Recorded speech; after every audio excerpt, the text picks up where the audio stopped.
Welcome back to another episode of the Wealth Transfer Podcast. Today we have Dan Langworthy, the founder of Fortress Financial, and I'm very excited for Dan to unpack some of the thinking that he's been doing around how boomers, retirees, those who have accumulated some wealth can find purpose in their later years, as well as how to maximize those funds through advanced tax strategies. So we're going to talk about a number of interesting topics, both technical and purposeful. So Dan, how did you get into this industry, and tell us a little bit about your background? Yeah, so I've been doing this a long time, Matt. Actually, my first job was shortly after I graduated college in the late 80s. And so I went to college at Arizona State and got into the business right after that, and actually started out in investment banking, taking private companies public, and then ended up getting more into the planning side, and that's primarily what we do is financial planning, advising. And yeah, so my first career was with a very large national bank, and then I ended up starting an investment division for a regional bank here. I'm based in Minnesota. And then in 2007, I started our own firm, Fortress Financial. Wow, what a year to start your own company and to survive the test of time and to have so many clients that you're working with. What has been your way of serving clients, or your strategy for how you advise clients? What are some of the things that make you guys different? I would say probably the number one thing for us that's a lot different is we are a planning-centric firm. In other words, we met with a potential client here this morning, and it was very obvious to both me and the support advisor in the meeting that he had been sold a lot of stuff, a lot of different products, so to speak. And we are a fee-only firm, and a lot of times you'll hear the word, Matt, fee-based. And the main difference there is a fee-only means there is no commissions involved. Like, you can't earn a commission. And a little bit of a tough pill for me to swallow when I did that, because right now we have something called an RIA. We were part of a larger broker-dealer, set up our own RIA. We clear through Fidelity, and we did that in September of 21. But I made the decision as the founder of the firm that we were going to be a fee-only firm, which ultimately meant, Matt, that I gave up my security license that I actually got in 1989. So, and at this stage of my life, I'm not going to go back and retake that exam. So I gave up all my security licenses, and then we became a fee-only firm. And so part of that planning-centric is that we spend a lot of money every year on various software that enable us to help with, everything from tax strategies to cash flow analysis to Social Security optimization, and all of that with the eye towards, if I were at this particular person's age and I was approaching retirement, what would some of the decisions I do?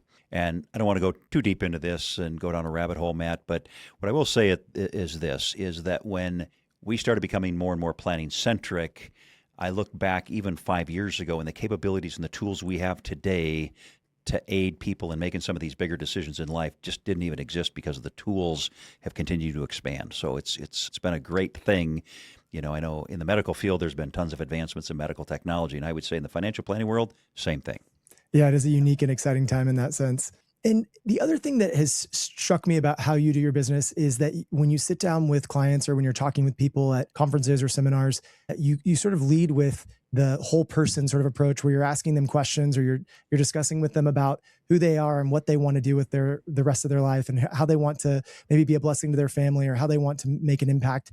And it seems like you really care more about the person than just about the assets, right? There's an aspect of how's this going to fund the things you want to do, but this is a whole person that has desires and wants, and maybe like even stoking some of those desires again. Maybe they've lost some of that passion or excitement for what they're going to do with their life. How do you go about that process of discussing those things with the person? Yeah, I think the big thing there that you had mentioned was, we look at it from the lens of this. I just had a milestone birthday here just a few months ago, and so I kind of fit into that. I'm not quite a baby boomer. I'm on the tail end of that, but I look at it from the lens that we all go to high school, we all graduate high school. Some of us go into college, some of us don't.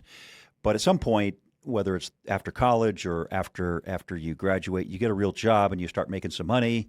And for the first time really in your life, you feel like you've got some extra discretionary income that you can do things with. And then again, it varies, but I'm giving you kind of the stereotypical. Then we meet someone, we get married, we still have this little bit of financial freedom. Then we start having kids, and it's like things change financially when you start having kids. And so once you start having kids, there's all kinds of expenses from, obviously when they're infants, everything from, does the spouse stay home from work? Do they not stay home? You got clothes and diapers and formula and all of that to, then they grow up and they start, going to prom and you're spending $500 on a prom dress. And my point is this, is it's like you go through this phase where it feels like you don't have a lot of discretionary income. And then when your last child leaves, maybe there's college expenses, maybe there's not. But what we find is that typically when people are in their early to mid 50s, they have this renewed financial ability to do other things, and they feel like they're behind the eight ball. So oftentimes what we find is then people really start maxing out their retirement, and so they kind of go back to that same, I don't have a lot of extra income, and then they approach retirement, and we're like, Mr. and Mrs. Client, now's when you really got to spend money. And they're like, I haven't spent money for 40 years, and now you're telling me to spend money.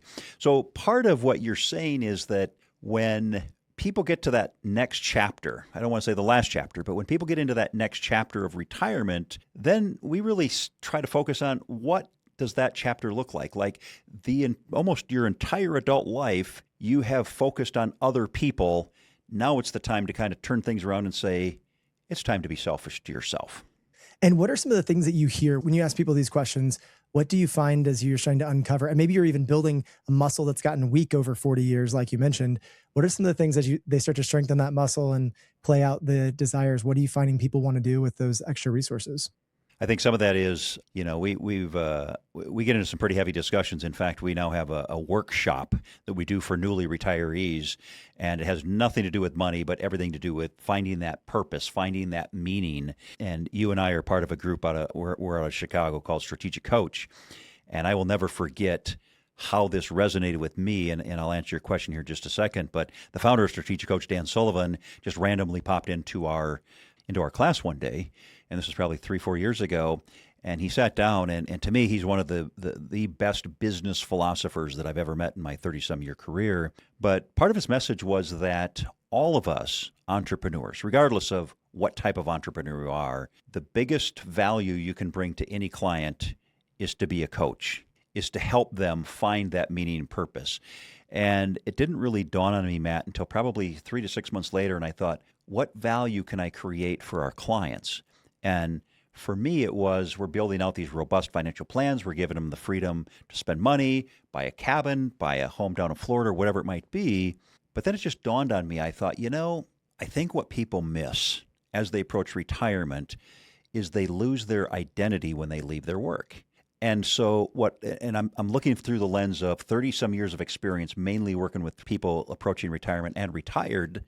And what I found is that, a typical person that retires is super excited, and they're so excited to play golf or go fishing or finish that project in the garage or whatever it might be, but that's all just temporary.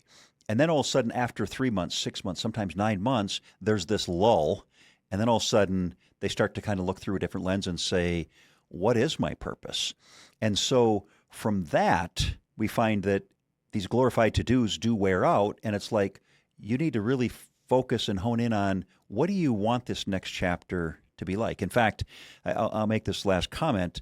We focus on financial planning first and fulfillment second. And kind of a more blunt way to say it is, and I quite frankly tell our clients this, our number one goal for every single client we work with and we build out these financial plans is to do everything in our power so they don't run out of money. But our number two goal, which is very close behind number one, is empowering them or giving them the green light to do the things they want to do while they're still healthy enough to do it. Yep. And that's a common problem. I would say the number one thing I hear from seniors, retirees, boomers, whatever, is a fear of running out of money. Even when there's a significant amount of money in assets or in the bank, or there's plenty of cash flow coming in, the fear is I'm going to run out of money. But then eventually there is sometimes a switch where it's like, the fear is, what if I don't get to do some of the things that I've always wanted to do while I'm still able-bodied, right? Or while I still have the ability, or while I still have the family, or while I still have my mind. And so there is something to ensuring that the plan is in place, that obviously there's a significant amount of Americans that aren't going to have the resources to retire at the level they might want. But there's plenty that do. And many times they still have the fear of what if I'm going to run out? And so that is, I think, a helpful thing to plan for and think about. Now, one of the other things, and I'm a little bit of a tax geek. I love learning about sections of IRS tax code and thinking about how to not pay money that the IRS allows us to not pay by law. But I think as I talk to people, oftentimes I'm shocked by how many of the simplest tax provisions people are unaware of that they could be taking advantage of, or especially as they approach retirement or dealing with more assets, because there's a lot of the tax benefits come with owning assets and structuring how you structure money. What are some of the best advice? What's some of the best advice you give to people when it comes to tax planning or using your planning as a way to save money on taxes? Yeah, I think taxes, as a firm, we have grown very, very rapidly just in the last 5 years. And I think a lot of that, Matt, does tie into our tax planning. And again, I want to be very careful here and be clear. We do not do tax preparation, but we do tax planning. We do tax strategies. So we have software where we analyze different scenarios. And I think that, going back to your question, whether it's some of the strategies or what's one of the big things that you can look at, it's hard for me to pick one. But what I would say is one of the things that we find out, and this isn't really going to pertain to a 62-year-old who's going to retire in a year, but one of the things we find out is that when people approach retirement, they might have been very diligent and done a very good job at saving for retirement through some type of, retirement plan through work, whether it's a 401k or a 403b. But the challenge is that most of those, unless they've been intentional, are pre-tax monies. In other words, they may be saved and saved and saved and save, but that's money that's never been taxed. And, I give them kind of the analogy because when you put money into a 401k or a 403b pre-tax, it reduces your income. So in essence, you've really never paid tax on that. So it's almost like you've kind of borrowed money from the IRS, right? Because you haven't paid tax on that money. So I give the analogy is if you met with a wealthy uncle and you went to that uncle and said, hey, I want to borrow $100,000, and your rich uncle writes out a check and says, yeah, here, Matt, here's $100,000. And you're like, okay, so what kind of interest rate am I going to be charged? And if your uncle looked at you and said, yeah, don't worry about it, Matt, I'm good. And you think, well, that's kind of weird. And then you're walking out the door of his office and you say, oh, by the way, what's my monthly payment? And he says, you don't have to pay me. I'll let you know when you need to pay me. And people laugh when I tell them that story. And I said, that's similar to contributing to your pre-tax 401k. Like you're borrowing money from the IRS and you don't know what the rate is going to be, i.e. the tax rate when you go to pull this thing out.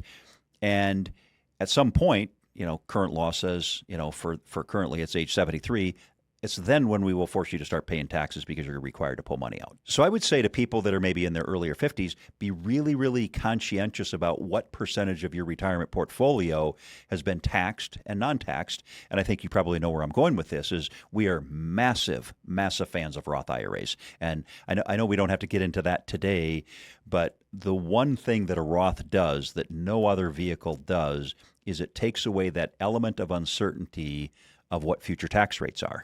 And we could debate with 5 different people. We'll all get 5 different answers. But at the end of the day, I am very confident in the course of the next decade, you will see tax rates going higher. And if you want to have that discussion, I'm happy to have it. But the Roth eliminates any uncertainty about those future tax rates. Yeah, and obviously we hope the Roth stays around for a long time. I love the Roth IRA. And I'm curious, are you recommending, and I forget what it's called, are you recommending that people convert their IRA into Roth? Or I know we're going a little bit of a rabbit trail, but this is fascinating to me.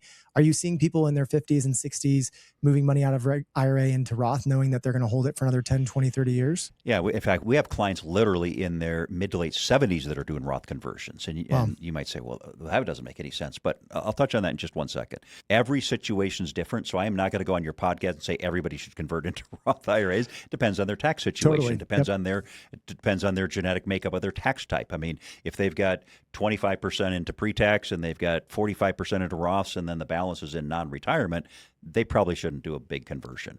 But yeah, if we've got someone who's 55 years old and they've got $1.5 million and $1.4 million their total portfolio is into IRAs and they make $75,000, there's a case that we would look at converting a portion of that. And part of what drives our decisions is we look at tax brackets. We go from 10 to 12, and then there's a big jump from 12 to 22%. Now, these are at federal levels, but from 22%, you go to 24%. Not a big difference, but then you go from 24 to 32, and from 32 to 35. So it really depends on where they lie in the bracket. I mean, I would never want anybody to jump from 24 to 32, and if there's wiggle room, if somebody's got $30,000 that they could convert from IRA to Roth and still stay in the 12% bracket, we'd say absolutely because that's only 12%, and it takes away uncertainty. So, yeah, I can't go online here or on record and say everybody should do conversions. But yes, just let me touch on that for your audience for a minute. Conversions are simply taking IRA money and moving it from the pre-tax IRA to the post-tax, which is Roth. So if you did a $20,000 conversion, which, by the way, if I've got $200,000 in an IRA, I don't have to convert the whole thing. I can pick and choose how much I want to convert. So I got a $200,000 IRA. I can take $10,000, $30,000, whatever it is, move it to a Roth or convert, and then I pay tax on the amount that I converted. And so if I did a $30,000 IRA to Roth conversion, then I get a 1099 that just says you have to claim that $30,000 as regular or ordinary income. Is there a specific age that you have to be before you can do those types of conversions? So the beautiful thing about Roth conversions is the answer is no. The other beautiful thing is, unlike contributing to a traditional Roth IRA outside of your 401k plan, is there is no income limitation. So you could make $800,000 a year and the IRS still will allow you to convert. So there is no age restriction and there is no income limitation either. Interesting. Yeah, that seems like even a strategy young people should take into consideration, especially if they're depending on their tax bracket and how long they plan on living for. As much as we can control that. Right. Can I touch real quickly, and we can move off of the Roth because again, I want you to direct this based on what your audience. But I had mentioned we've got clients that are in their mid to late 70s that are doing Roth conversions, and if you would have told me that 5 years ago, I thought, well, boy, that just doesn't seem to really make sense. Why would you do that? But here's the reason. We've got clients of ours that have money that they will never spend, and they may be in a lower income bracket, be it 12%, could be 22%, and they might have a very large retirement accounts. And I'm thinking of clients in particular that we just did this for 2 months ago. 75 and 74 is how old they were. They have about $1.6 million in IRAs, and they got about another $800,000 in non-IRAs. One of their sons is a surgeon, and the other one is a senior executive at a Fortune 500 company. Both of them making $300,000 to $500,000 a year. My clients are in the 12% bracket. And so at the end of the day, this is money they will never touch. And so the theory is if they're never going to touch the money, they don't need the money. So really what they're doing is they're kind of teeing it up for their kids. Because let me put this into perspective. And again, we could talk all day long about this, and I just love talking about this, but every case is different. But under the new Secure Act 2.0, anybody that inherits money from a non-spouse has 10 years to pull all of that money out. So let's do the math here. I got clients that are in their mid-70s. Yes, they're having to pull out their required minimum distribution, but if combined they've got $1.5 million and they're pulling out 4.25%, and this account's growing by 7%, let's say they die 10 years from now, 85 years old, and they got $2 million. Guess what? Now their daughter and their son each inherit $1 million. They each have 10 years to pull that money out. What do you think that does to their income bracket? Oh, it's going to be crazy, and it always going to raise their income bracket. But if you've done the Roth conversion, now they're pulling that out as non-tax money, right? Over that, is it exactly 10? Is it now on Roth? Is it the same 10-year requirement, or did the Secure Act only affect IRAs? Oh, great question, but yeah, it's the same. They still have to pull it out, obviously, but it's tax-free. Yeah, so 10 years still to pull out. So, but if you I assume you could pull it out in the 9th and 10th year, and you have no tax consequence for doing it all at that time, or maybe there's you're gonna have to divide by your required minimum distribution, I guess, during that time. Or nope, they did just for an inherited IRA for non-spouse, they can defer it as long as they want, and they can pull out different time periods. So you're right, they could defer it. They could defer it till the bottom of the 9th inning, so to speak, in the 9th year. Yeah. I mean, that seems like an absolute no-brainer. There's plenty of people with these pretty large IRAs that probably should do the tax, especially if they've paid off all their debt. They're living, on very little amount of money. They don't have a ton of cash flow. Maybe all their assets are in appreciating assets, not necessarily a lot of cash flow assets. I would think if you're not getting any in your low tax years, you should be converting. I mean, again, I'm not necessarily a tax advisor even, but I love thinking about these things. It seems like a no-brainer to me to do those conversions, so you can transfer even more money to your kids. Yeah, that's great. Man, that's so fun. And that does hit the whole, well, I always love on this podcast to hit various spectrums of wealth. So whether we're talking about the ultra high net worth, or whether we're talking about somebody that's not in a non-taxable estate, or even just a small set of resources, a few million, there's something there. And even some of our clients are going to be taking Social Security. What do you advise when it comes to from a Social Security, when to take? What's the strategy there? How much time do we have again? Social Security is complicated. People often don't realize the complexity of Social Security. Let me do my best here, Matt, to keep this under 3 minutes because it is very complicated. So just the parameters, Social Security, you can start taking it at age 62 and you can defer it all the way to 70. There's something referred to as your full retirement age. And really all that says is that's the age at which Social Security determines you have reached full eligibility. So if you take Social Security prior to that full retirement age, they're going to basically penalize you. If you take Social Security after then, they're going to basically have it continue to increase. So there's many, many factors that go into Social Security, and that's why it gets complicated, especially if you're married, because then we get involved in spousal benefits and everything. But let me just start with the basics here. So every year that you delay it from age 62, it's going to increase about 7% per year. And right now, the majority of people that are retiring, their full retirement age is 67. So if you delay Social Security from, say, 62 to 67 for those 5 years, and you get a 7% increase every year, that translates into a lot of additional cash flow. I don't have a calculator here, otherwise we could do the math. Every year you delay it from your full retirement age until age 70, it actually grows by 8% a year. So if you do the math from 62 to basically 70, you're going to see almost a 2/3 increase in the amount that you would receive. So if you would have received $2,500 at age 62, just round numbers, you'd probably get somewhere close to a little over $4,000 a month. So why would you delay it? Well, that might be a scenario where if you've got non-retirement money and you've got retirement money, if you delayed Social Security, you're not receiving any income, so your income tax may be lower and your bracket may be lower. So there's a window there by delaying Social Security where you could actually draw on your retirement accounts to live on, or if you don't even need those, you could start converting, as we were talking about just a few minutes ago. Once you turn on the income on Social Security and receive the benefits, you can't turn that off. I think there's like a 1-year window where you can reverse it. But for all practical purposes, once you turn it on, it's somewhat irrevocable. And, for a lot of people, health, the status of their health does factor in. Because oftentimes people say, well, what's my break even? Like, how long do I have to live for me to delay till 67 or 70? Oftentimes we find that's about a 20-year window, roughly early 80s. But then on the flip side, it could be like, if you live to be 85, you're better off delaying it till 70. If you live to be, you say 72, 73, you're better off taking it to 62. And I always tell people, we can come back and we can calculate when is the best time to take Social Security. You first just tell us how long you're going to live, and then it's just a math problem, and we can tell you exactly when to take it. But the other factor, kind of going back to our earlier discussion, is quality of life. Like, if you take Social Security at 62, you're probably in a position in life, and this is one of the things we talk about in our retirement coaching program, is that your quality of life from 62 to, say, 80 is different than from age 80 to 90. And we see it all the time. I mean, people that are in their late 70s, early 80s, they don't take cruises. They're not avid travelers. They're at a different stage of their life. They typically don't belong to country clubs, and they don't do fine dining as much as they used to.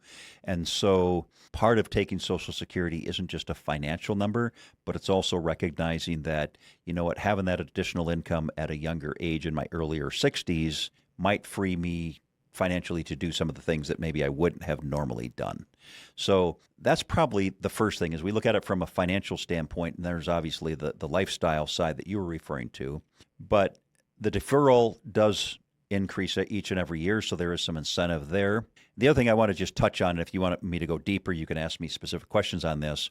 But there's also the death benefit. And so what we talk about there is, let's say we've got a husband and wife. Sometimes the wife makes more, sometimes the husband makes more. But let's just hypothetically, so let's just say the husband contributed more towards his Social Security over the years, and maybe his spouse didn't.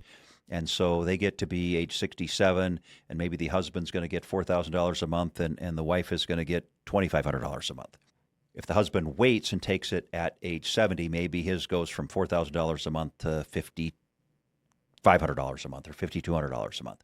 So part of the benefit of the higher income earner delaying it is if he predeceases her in this particular scenario, then when he passes away, she gives up her Social Security, and then she gets his Social Security. And by him delaying it, that means more income that she would get. And again, some of this is a flip of the coin, Matt. Who's going to live longer and how much longer are they going to live? It's all based on mortality. things that we don't necessarily have any control over. Yeah, totally. Now, this is fascinating. I love this. So it sounds like you're saying it really depends on their specific scenario. For some people, it makes sense to take it sooner. For other people, if depending on what their tax brackets are, what their strategy is, maybe they delay a little bit. And you could actually make a case for either one, depending on what you think your outcomes are going to be. Yeah, exactly. Now, what about other tax strategies people need to be paying attention to? I know I always tell people about donor advised funds. Most people have no idea what that is, and that's one thing. What maybe DAFs or other things that you recommend? So yeah, that certainly is a very, very healthy strategy. It actually works really, really well. Well, first and foremost, I always tell people, you have to be philanthropic. You have to have a desire to support charities to use the DAFs or to put money in the DAFs. Because at the end of the day, it's kind of like the farmer who every year goes out and buys a brand new combine. And, the response is, why are you buying a new combine? Because they just depreciate. And he says, well, because I don't want to pay any taxes. Well, you still are going to pay taxes. Even if you're in the 50% tax bracket, you're still paying for half of that. You're only getting the deduction of half of it. So it's the same thing with donor advised fund, giving money to charity. So the reason why donor advised funds are very attractive right now, assuming that someone is philanthropic, is depending on how you fund the donor advised fund, you can actually get a fairly big tax deduction and you get to go to charities of your choice. And the problem is with the tax, with the most recent Tax Reform Act that happened in 2016 during Trump's first, his first run at the presidency, they basically changed the tax status and they increased the standard deduction substantially. But very few people today, I don't know what the percentage is, but I've heard it's like 10% or less. Very few people actually itemize. Yep. So if you've got a church, church, hospital, school, whatever it is, and you give $500 a month to a church or $6,000 a year, it is non-deductible. And that's okay because you're given from the heart.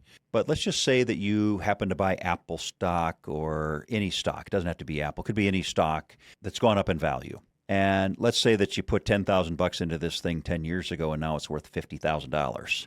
Well, you can actually take that $50,000, you can put it in a donor advised fund. You've got $40,000 worth of gain.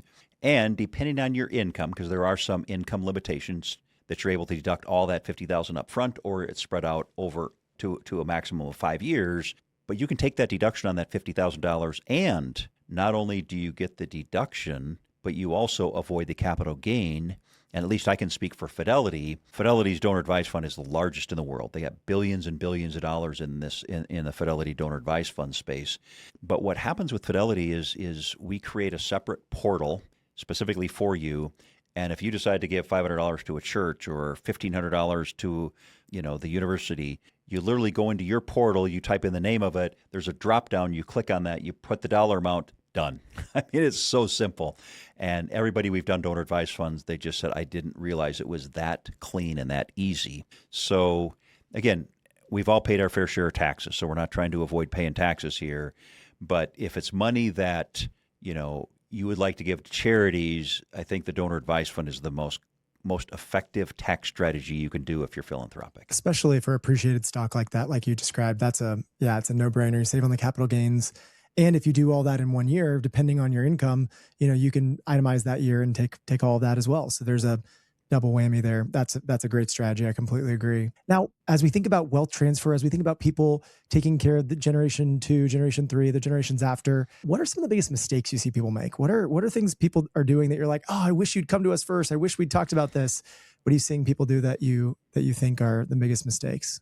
Well, again, a whole laundry list here. I'll just touch on a couple of them. We just had one literally just a few weeks ago. Husband and wife were married in their 80s, and the husband died. He had a bunch of stock. And he decided before he died that he was going to add his wife on as a co-owner. And he passed away shortly thereafter, and therefore she did not get a step up in basis on the shares that were in her name. And so when we refer to a step up in basis, what that really is referring to is that when someone passes away, there's an appraisal of the entire estate. And for tax purposes, the new cost or the new tax basis is what we call DOD, the date of death values. And so in this particular case, he had a bunch of stock, literally a bunch of stock, 1.8 million to be exact, and half of it was in her name. So only 900,000 of it got stepped up. And this was stock he had purchased through his employer stock plan, an ESPP, Employer Stock Purchase Plan, And that stock today is in the 300 share range, $300 per share. He had stuff that was under $10 per share because he was buying it back in the 80s through payroll reduction. So that was a massive, massive boo-boo. Yeah, wow, that's a big one. And we have that in real estate too, where people will transfer the title to the home, and then a month or two later they die, but the transfer happens, and now you've got a carryover basis instead of a step up in basis. And so holding those things, and then holding those things makes more sense so that you get the step up to be able to your heirs to then receive that capital gains. They don't have to pay capital gains. And then I think there's 9 states where if you're community property, you get a double step up, so that she would have gotten the full step up if she was in a community property state. But 41 states don't have community property laws, so they're only getting the half step up on the shares that were considered his. What else are you seeing? I would say probably another really, really big one, and we're one of just a handful of states. I mean, you're in Texas, so you're in the majority of the states. The estate tax mirrors the federal government's estate tax limits, which is $15 million. Well, here in Minnesota, we disconnect. The estate tax limit in the state of Minnesota is $3 million. So yeah, I see your reaction there. It's like if you have a taxable estate, you got to move out of Minnesota. Yeah, well, we've had a lot of clients that have packed up and they moved to Florida or to South Dakota or Texas or wherever. But yeah, so most states mirror the federal government, Minnesota does not. So probably one of the biggest mishaps that I see is that when people have a net worth, and I'm talking specifically in the state of Minnesota, people that have a net worth north of $3 million and they don't have separate trust created either in current times or at death, a testamentary type of trust, so that when one spouse dies, the other spouse gets everything, and there is no exclusion for that $3 million. So my point being is, if you've got an estate, I'm speaking mainly to the people in Minnesota, but there are a lot of other states that have the same. There's a lot of states out on the East Coast that have the same thing, is they're separate from the federal government, which their limit is now $15 million. But here's the thing. If the estate tax at the federal level is $15 million, if you have a trust and your spouse has a trust combined, you can leave the next generation $30 million with zero estate tax. In Minnesota, if your one spouse has a trust and you have a trust, you can leave your children or non-spouses $6 million combined. And what I'm saying is, a lot of people don't even go that step and create those separate trusts, and so they totally lose that exclusion. So this is a shout out to, if you haven't reviewed your estate plan recently and you're over those thresholds, go find yourself an attorney and get these things set up so that you and your spouse can take advantage of the exclusions. When we get clients from all over the country, and sometimes they'll own real estate in a couple different states, or their homestead is in a state, and I say, you can look at some of the federal stuff, and we talk a lot about federal stuff, but every state has their nuances where, wow, that could be hundreds of thousands, if not millions of dollars in taxes if you're not careful, paying attention to what these various states' specific rules are. And so you do have to make sure. And then obviously, I mean, we're seeing this right now with even non-estate tax, but just tax changes in certain states where people are moving out because they potentially going to get taxed. You have to kind of be strategic about even where you live because of the way that the states are creating vast differences in how they tax. So that's fascinating. Right. Yeah, it's a great point. Talk to your attorney, make sure you've got it planned correctly. Any other mistakes? Or I love mistakes and red flags, because I think that's where it's like, learn from somebody else's pain and try not to have it for yourself. Yeah, and I think quite honestly, in my opinion, I think everybody should have an estate plan, because it doesn't really matter what your net worth is, because there's so many things that go into an estate plan. It's not just if my estate's over a certain dollar amount, but there's healthcare directives, there's power of attorneys, there's financial power of attorneys, there's all these things that fit into the estate plan. We have a local lady, her business card literally says the funeral lady. And she was in our office the other day, and basically what she does, Matt, is she sells burial insurance. So people can write a check and then they don't have to worry about it. It'll all be taken care of. But she has this entire sheet that she goes through with people, and it has everything.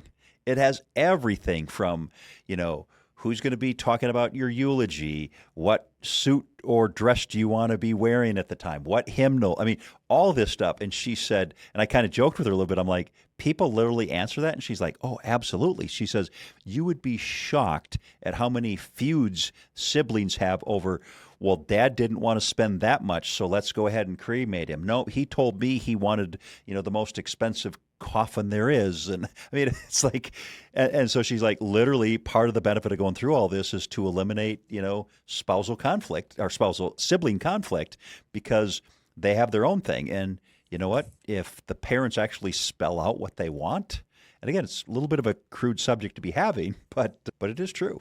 My grandmother, who amazingly is still alive in her 90s, she's given me handwritten notes with many of these details. And I know that I'm singing How Great Thou Art at the funeral. That's my directive, along with a few other things that, she wants to make sure we're buried. And I don't want to be cremated. Everyone's got their little pieces, but, and I tell people all the time when it comes, obviously funerals are one piece, but even in the estate plan, whether you're taxable or not, you bring up a great point. The number one way to make sure that your heirs fight after you die is to not give clear instructions. Because if the siblings see it differently, or to leave it to one and not to, so you really want to think about how do I bring them into the decisions now so that we can all be on the same page. They all heard it from my mouth at the same time. We put it down on paper. Everyone's clear on what we're doing here, because you can actually set up your descendants to be on good terms and love one another and have a better quality of life with these assets if you will make it clear in a plan. And it could have nothing to, I love the tax strategy, don't get me wrong, but it can have nothing to do with the tax and have everything to do with how do we prepare to keep the relationships intact and the legacy going forward from a relational perspective. And that's I see it all the time. I promise you, the most opportunity for attorneys, for real estate agents, for everyone who's having to deal with this stuff after someone passes, the most money is made by the attorneys in the complicated, non-planned situations, because there's all these things to unwind, and the deceased is not there to tell you what they wanted. And so then everyone's fighting over it, and they're getting attorneys, and I'm sure you've seen it too, but it just ruins a perfectly good family. Yeah, I want to make one quick comment on this, because this is one of the things I've witnessed too, and so now that's one of the things doing what I do as long as I have. I've seen a lot of things, but we often see family feuds. Like my late mother passed away in 2021, and she had a home in Arizona. She owned a farmland. She had an office building. She had a senior housing complex. So she was pretty real estate heavy. And one of the things over the course of her last 5 years is we cleaned all that up. And so we sold the farm, and we sold all the real estate holdings and so forth. And so she was very, very liquid.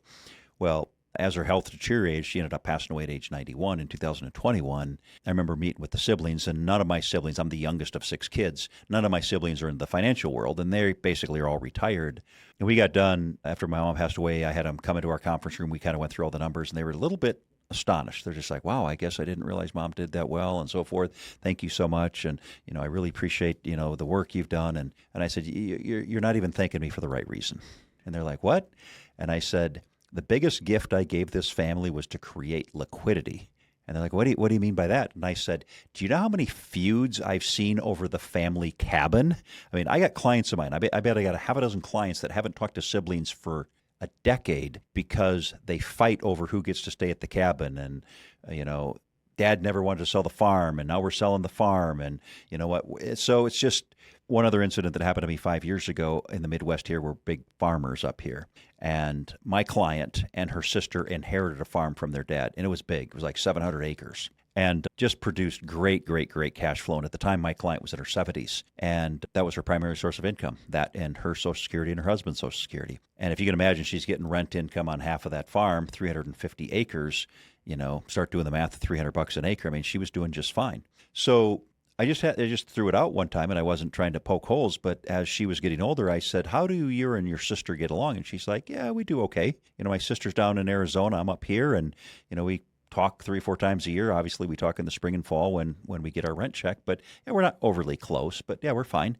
And I said, how do your kids get along with her kids? And she's like, why would you ask me that? I said, I'm just curious. She's like, they don't. I said, they don't what? They don't get along. And I said, so if something happened to you and your sister, how do you think they would manage that farm? And she's like, it would get ugly.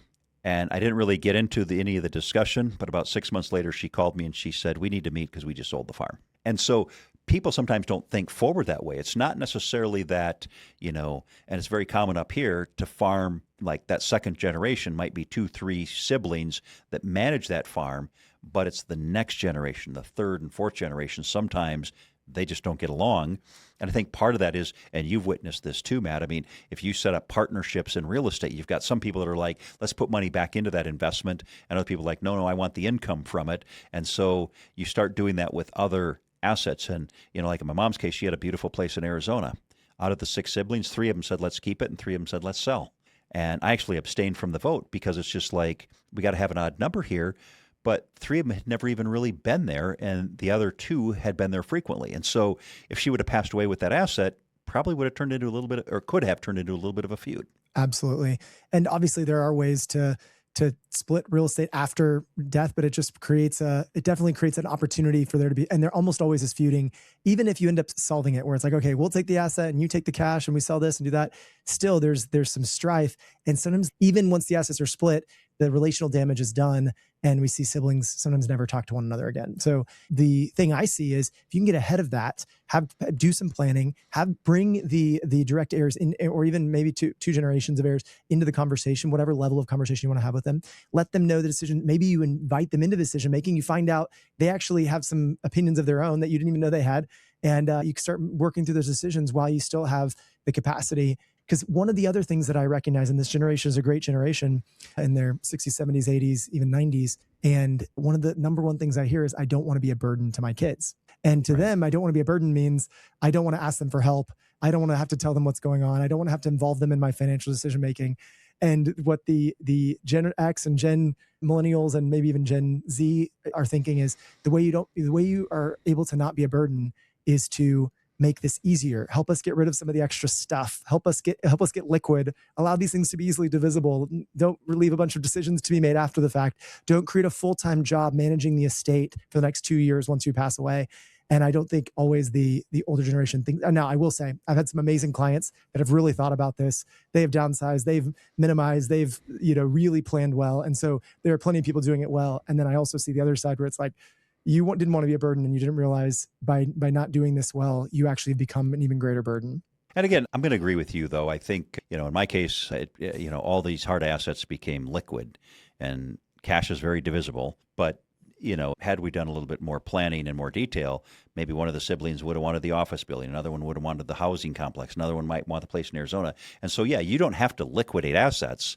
Just be very clear on who wants what and how that looks. Totally. That's awesome.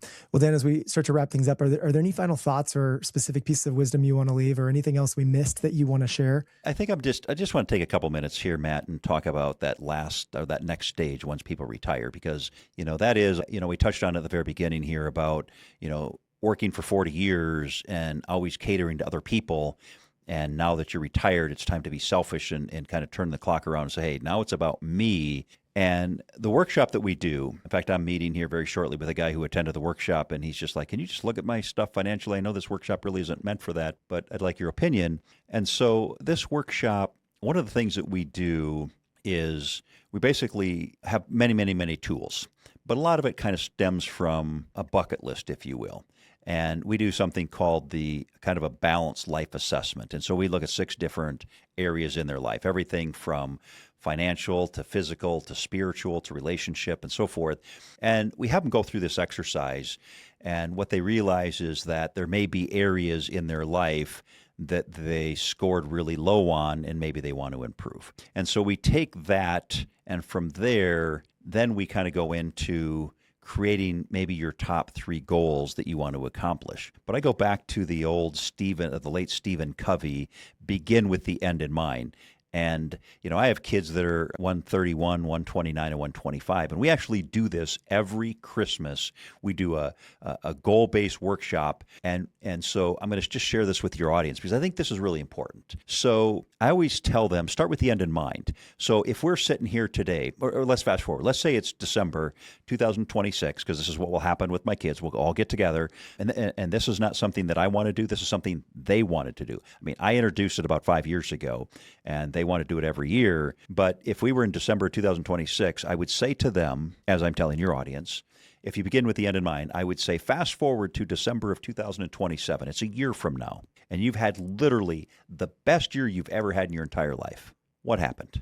And just start writing, and write and write. And so we get the room quiet.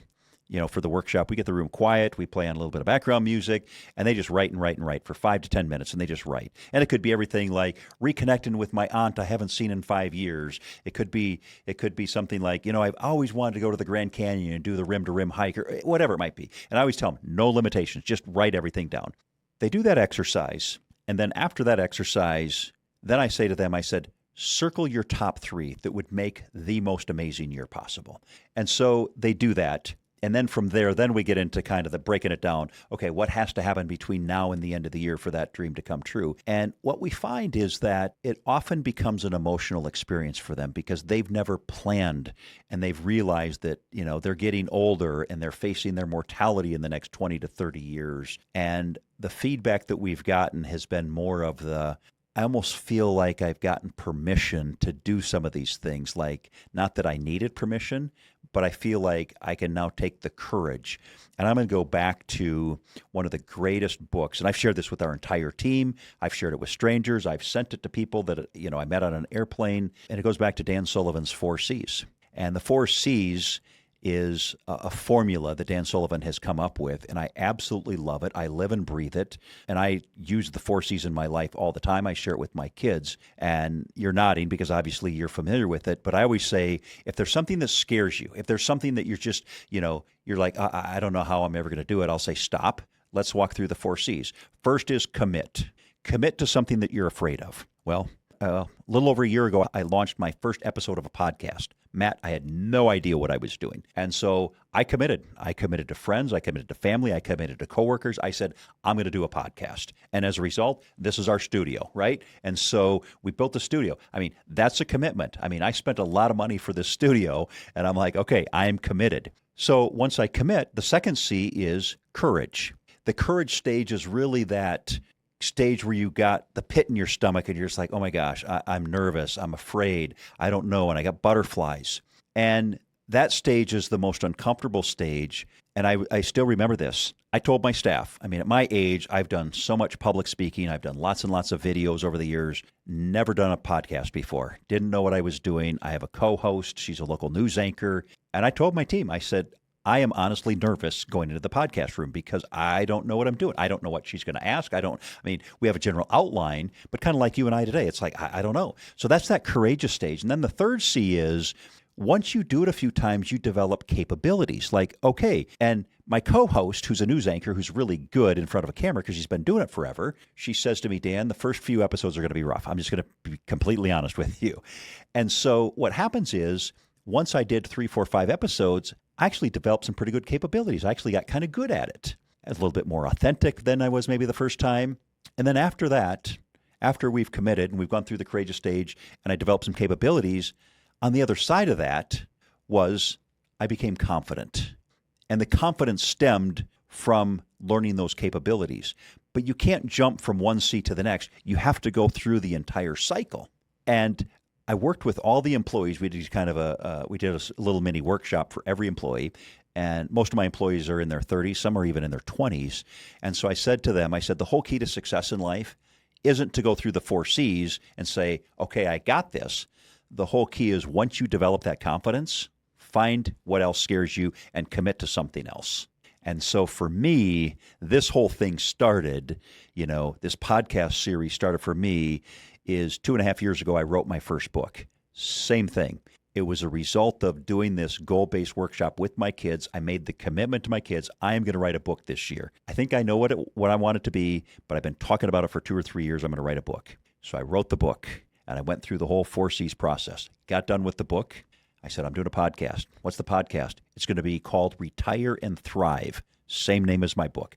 So my point to the audience is, if you approach retirement, go through the exercise I just mentioned on the 4 C's and commit to something that scares you. And it could be something like, you know what?